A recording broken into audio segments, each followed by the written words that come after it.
Right now, the Browns are 2-4-1. And they've played in 4 overtime games, which tells me the Browns are competing their butts off. They're working really, really hard.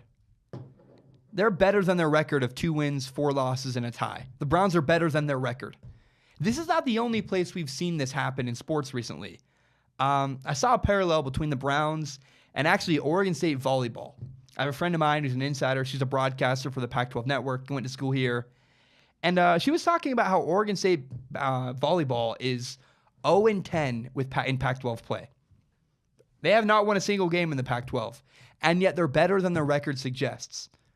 The problem is that the Oregon State volleyball team is led by a freshman center, a good freshman center. They're building something, but they're at the beginning stages. I mean, we saw the other day, I'm not even a volleyball fan. This is what my friend told me. She said that Stanford was challenged by Oregon State, and Oregon State actually won the first set against Stanford in volleyball. And if you don't know, you play a bunch of sets. Whoever wins the most sets wins the actual game. Stanford has lost 6 sets all year. One of them was to Oregon State volleyball, considered an 0-10 bad team.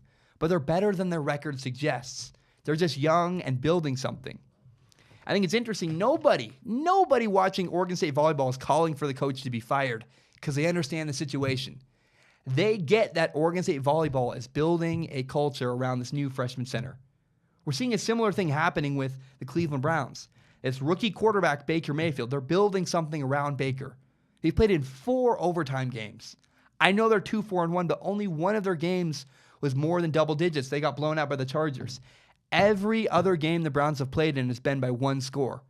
Highly competitive football. They're fighting their butts off for their head coach, Hue Jackson. I would not fire the Browns head coach, Hue Jackson. It's interesting. Some fans are saying, well, what about the last 3 years? It's not just this year, Zach. They went 1-31 in the first 2 years with Hue Jackson. I understand. The reason why I would not fire Hue Jackson yet. Look, you can evaluate Hue Jackson at the end of the year. Fine with me. If at the end of the year he's not cutting it, go ahead, fire him. But right now, it's too soon. The Browns are building something. Allow them time to build it and clean it up. And I don't think it's entirely fair to judge Hue Jackson on the previous 2 years. He's never had a great quarterback, never had a franchise quarterback. It's hard to judge a coach who doesn't have a quarterback.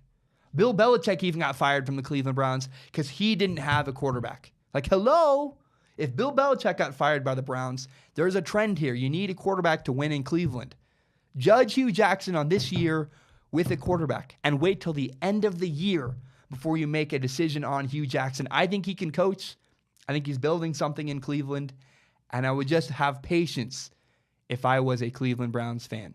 My name is Zach Schaumler. I just want to say thank you so much for watching. It means a ton to me. This is my podcast, Strong Opinion Sports. It's my pride and joy, my favorite thing in the entire world. If you're not aware, you can subscribe to Strong Opinion Sports on iTunes, on SoundCloud, and on YouTube. You can find the full entire hour-long podcast on YouTube, as well as shorter, interesting breakouts like the one you just watched. And if you really want to help me grow, it would mean a lot to me if you shared this with your friends on Facebook, Twitter, Instagram, whatever it is. Help me grow Strong Opinion Sports by telling your friends about this show. My name is Zach Schaumler. Thank you so much, and have a great day.